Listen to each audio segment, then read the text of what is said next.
Hello everybody and welcome back to another video on my channel. It's Kevin, minisbykev here, and it is still Halloween season. As we're getting closer to Halloween, I'm still making Halloween miniatures. I'm uploading one a week, so if that's something you're into, make sure you hit the subscribe button. But something about me is I love Disney. I'm a total Disney adult. For a long time I tried to deny it. I accepted it, started denying it, and I've accepted it again. I love Disney. This is who I am. And one of my favorite rides at Disneyland is the Haunted Mansion. I don't know what it is. I feel like a lot of people love Haunted Mansion, so like if you love Haunted Mansion, you get it. It's just a great ride. So I wanted to make something that was gonna encompass that love, you know, an iconic scene. Honestly, it would be cool to make like the whole mansion someday, but I don't even know how I would do that because it's like not a real house on the inside, you know what I mean? So like, I don't know how you would build that. Sounds cool, sounds difficult. So instead I took an iconic scene, which is the elevator room where the walls stretch. I decided to make that into a little tiny Shadowbox diorama that anybody could really follow along with this video and make themselves if they wanted to make it for Halloween or as decoration for their house, because I love it and I want other people to be able to do it as well. So I'm gonna go ahead and turn on the camera and we're gonna get started on making the stretching room. First thing I did is I went to Michael's and I got myself a shadow box. Now this is 11 by 14 because I wanted it to be a rather large diorama. However, you could buy a smaller one. They come in different sizes. They come in an 8 by 8, I think a 3 by 6. So you can do this as big as smaller as you want. All I did to find this pattern was to Google Haunted Mansion stretching room wallpaper. A couple of different ones showed up, but this is the one from the 1990s renovation, I believe, is what it said. And I was just showing you here that you want to make sure that your computer's not set to black and white because you will get a black and white version. And if you're making a black and white version, that would actually look really cool. Kind of like an episode of Twilight Zone, but in the Haunted Mansion. Because printers can only print in a 9 by 11, or at least a standard printer, I didn't really play around with any kind of scale. I just knew that I was going to blow this up to fit the full 11 inches of the frame, and that was what I was going to work with. I'm not sure if the wallpaper is actually in scale to the portraits. They may not be. However, I wasn't that worried about it. If you're going to do an 8 by 8 or a 3 by 6 or whatever the other sizes are, you may have to shrink down the wallpaper size so it doesn't look so large, but I wasn't too concerned. I knew that it would get the point across. Here's the part where I use entirely too much glue. Take it from me, I'm an overgluer. I know lots of people are because you don't want things to fall apart, but be very careful when you're using glue in this project because it is mostly paper-based. So I spread a lot of glue on the very back of the shadow box, and I didn't put any kind of paper down. I just glued the wallpaper directly to it. However, I did use too much glue, and you can't really tell, but there was one lump where I didn't spread out the glue enough and then it hardened into a lump. Luckily, it was in a spot where one of the paintings was gonna cover it. So if that's something that does bother you, just make sure that you are spreading the glue very thin because you only need a thin layer to hold the paper to the board. I just am an overgluer. After both sides are down, you just wanna put something heavy on it to help make sure that it glues flat and doesn't warp. Mine did end up warping a little bit, but once it's in the shadow box, you can't tell. After that, you just want to find pictures of the portraits. So I found these on Google and I chose one that was a really high resolution, and then I pasted them into Word and I made them the proper size that I wanted the paintings to be. I actually printed these twice because the first time they were much too big, and I just reprinted them to be slightly smaller so that way they could fit inside the frame and not be too crowded.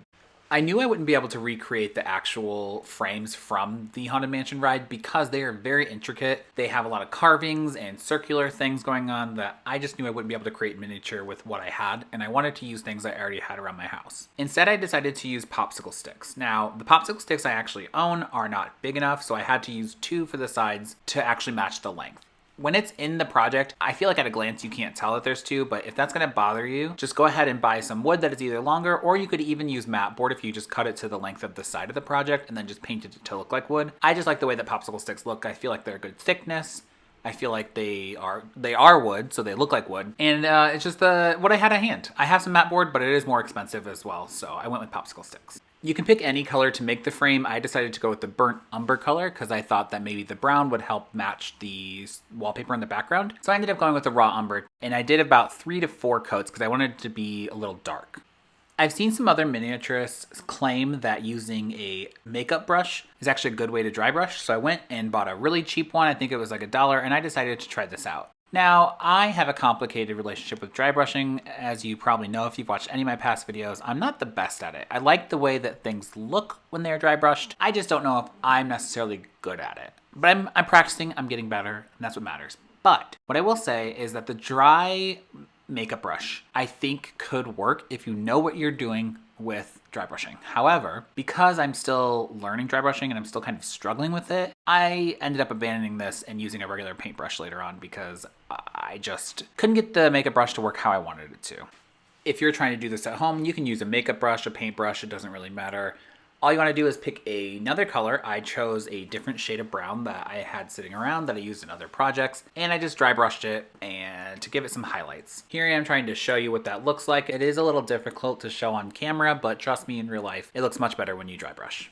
To get the angles at the side of the frames, I actually have an easy cutter, but you could do this with an X-Acto knife or maybe even the right kind of scissors if you're careful. You could even make the corners just squares if that's easier for you without doing the angles. The image that I found of the portraits had the frame around the outside of it. And when cutting those out, I left those so that way I could use that bit of paper to glue the frame to. If the image you're using does not have the frame, you want to make sure you leave a little bit of paper on the outside so that way when you're gluing on the frame that you've made, it does not cover up any of the portrait. Once you've created all 4 of the frames and you painted them, you can go ahead and glue them all to the portraits.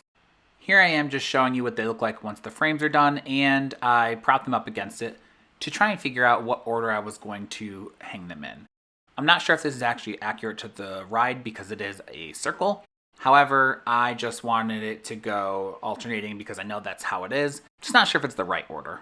When it came time to hang the portraits, I kind of ran into a dilemma because I originally wanted it to be hung perfectly. I got out a bunch of different rulers. I marked a little white spot at the top. This was a little white strip that had printed that I knew was going to be covered up by part of the shadow box, but I didn't bother trimming it. And I used that little white portion to make marks so that way I could see where they should be hung when I'm trying to hang them up. However, I spent a lot of time on this. I probably spent about 30 minutes just trying to figure out how I was going to hang them. And in the end, I decided that I was just going to do the best I could because each frame was slightly different in size. There was no way that they were going to be perfect. Because this is handmade, it's not going to be perfect. It's not machine made, and that's okay.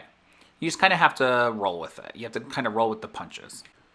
To hang these as best as I could, what I did is I picked the very first portrait I wanted to glue down, and I picked a level at which I wanted them to hang. That way there wasn't too much space above or below the paintings, and I just glued it down. I decided this is going to be the marker of the one I worked off of for all the other ones, and I glued it. And to be honest, it ended up working out pretty well. My suggestion, if you're going to go this route with eyeballing it, is to just go very slowly. I spent probably about 10 minutes hanging all of them. By hanging, I mean gluing. But I used that first one as a guide, as a marker. I kept standing up so that way I could look straight down at it. And I just figured, you know, sometimes the flaws are what make it yours. Not every single one's gonna look exactly the same if you follow this because, you know, we're doing the best we can. And they're not machine made, they're handmade. So if they're not perfect, just remember that that's part of the charm. Here I am just showing you what it looks like once they're glued on, but it's not actually put into the shadow box yet. While I go ahead and dust the shadow box, because you want to make sure you don't have any dust in it, because you don't want to reopen it if you don't have to, I will give you a little bit of warning. If you're going to buy a shadow box and not make it yourself, as most of us do, we just buy them, they will sometimes have little things wrong with them. For instance, the glass that came on this one had a little bit of gunk stuck to it. No matter how hard I tried to scratch it off, I couldn't get it off. But it's in the very top corner that you can't see anyway once it's hung. And the shadow box frame that keeps the glass in place is actually not the correct size. It's slightly, probably about 1/8 of an inch too small, which you can't actually tell once it's hung up. But if you look, you can kind of see the white strip sticking out at the bottom before I put it all together. And for some reason, just shadow boxes are made so haphazardly, it seems. So if you can make them yourself, first of all, I'm very jealous. And second of all, please send me some, because the ones that you buy at the store are not the greatest. Once you put it in the shadow box, you're done. This is it. You're done. You can hang it up. You can keep it. You can give it away. You can do whatever you want with it. But that is the last step. And here I am just trying to show it off and also show how massive it is. But the lighting was terrible and there was lots of reflections. Last but not least is find a place to hang it up. Mine's going on my gallery wall of Shadowbox dioramas I've made, but you can put yours wherever you want. You can put it with your Halloween stuff, you can put it in your living room, you can put it in your bedroom, you can put it in your bathroom. It's your Haunted Mansion Shadowbox, you can do what you want with it. That is that. This is this. Sorry about the reflection. There's a window right there. That's it's the only way I can get good lighting in here.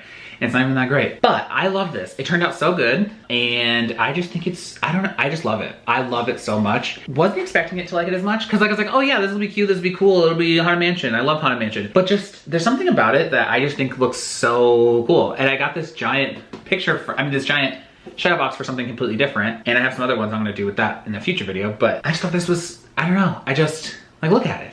If you love Haunted Mansion, you get it, you know? Those who get it, get it. The people who get it, get it. I'm really happy with it. Hopefully if you followed along with this, you also have one that you're proud of. Like I said, you can make this in smaller scales if you want. It doesn't necessarily have to be, my dog's running by my office. As I said, you don't have to make it in the scale. If you want to make it smaller, you can make it smaller. I just really liked this 11 by 14 because I thought it was a good size. So that's that. This is this, and it's gonna go up hanging right there. And now you'll be able to see it in the background of my videos. I actually have some other ones up there, but they're being hung up instead of down. That's it for this week's video. Like I said at the beginning, it is spooky season, so you're gonna get a video every week. I believe there's 2 more coming out this month. And then, yeah. So if you like me, or you like miniatures, make sure to hit the subscribe button below, and I'll see you in the next video. Goodbye!